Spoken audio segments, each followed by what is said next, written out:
On a calm afternoon on September 19, 2022, the quiet town of Burkesville, Kentucky, became the setting for a crime that would leave the community in shock.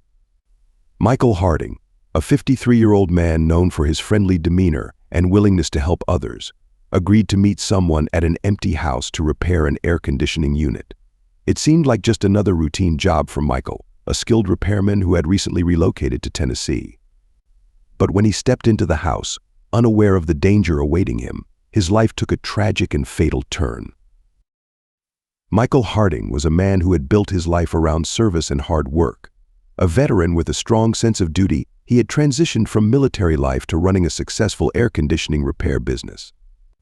Known for his generosity, Michael often fixed units for free for those who couldn't afford his services, earning him admiration and goodwill in his community. After spending years in California with his wife, Julie Harding, Michael moved to Tennessee to escape the high cost of living and begin planning for their retirement. Julie Harding was a remarkable woman in her own right. Born in 1973, she displayed an early sense of responsibility and determination. After graduating from college, Julie joined the California Highway Patrol, dedicating herself to a career in law enforcement. Her commitment and work ethic saw her rise through the ranks, and by 2018, she had achieved the position of captain at 43. Julie's career success was matched by her contributions to the community. She volunteered extensively, organized youth football training sessions, and was admired for her kindness and leadership.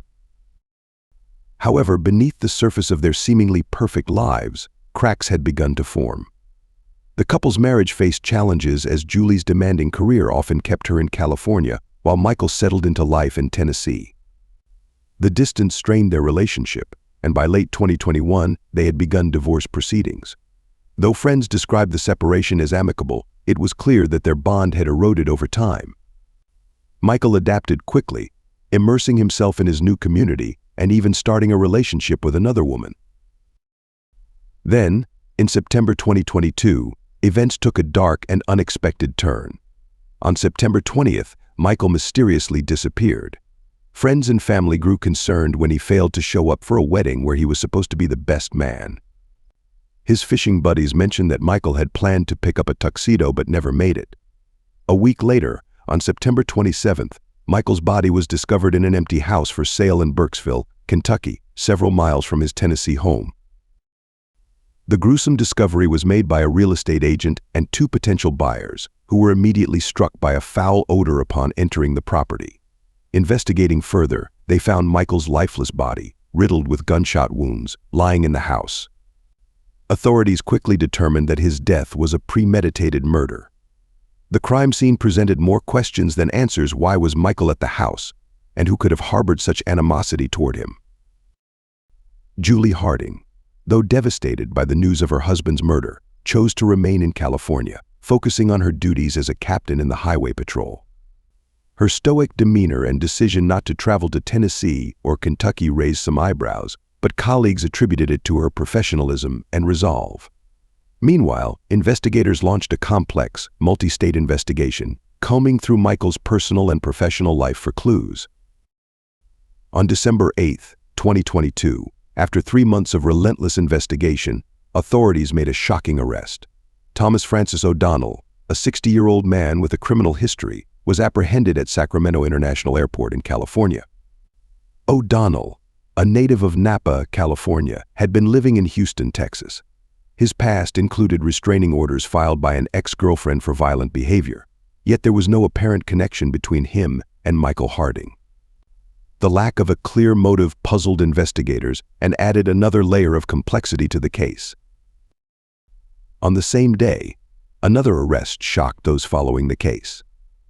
Julie Harding was detained in California, not in connection to her husband's murder, but for unrelated charges of stalking and trespassing. These charges stemmed from a complaint filed by Michael's new girlfriend, who alleged that Julie had broken into her home and stolen a dog named Charlie. Originally owned by both Michael and Julie, Charlie had been living with Michael after their separation.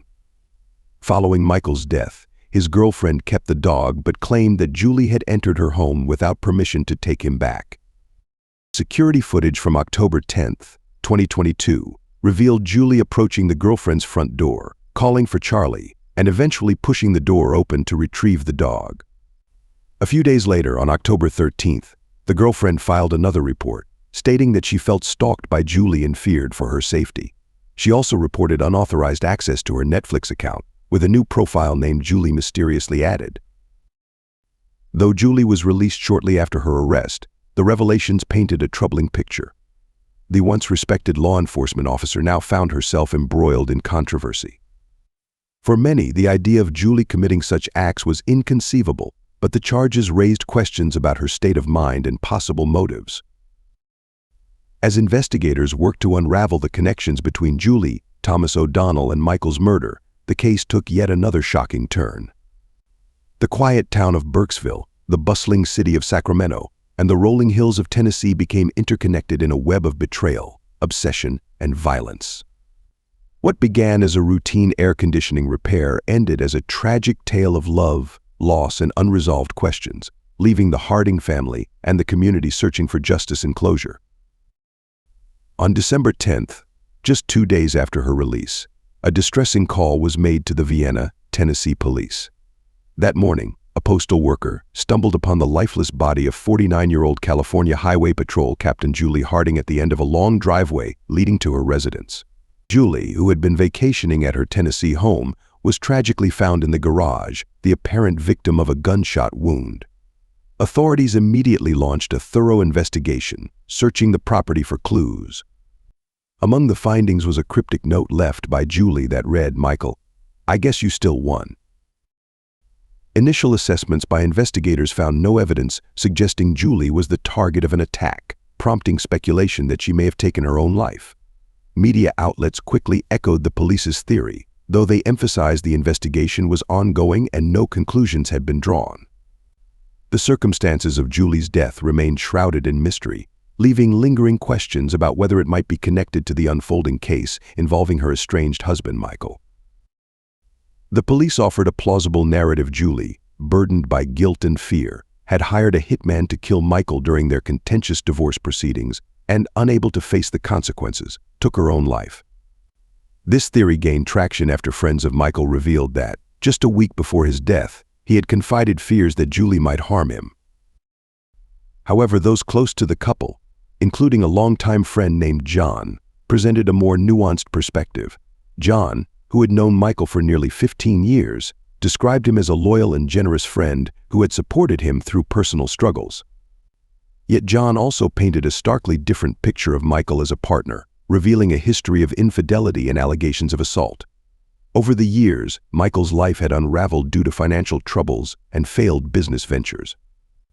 Despite his dreams of a fresh start in Tennessee, his desperation only deepened, driving a wedge into his marriage. Julie, unaware of Michael's ulterior motives, had sold their California properties to fund their retirement and purchased a lakeside house in Salina, Tennessee. Friends later recounted that Julie discovered troubling truths about Michael in the final year of their marriage, truths that required legal action.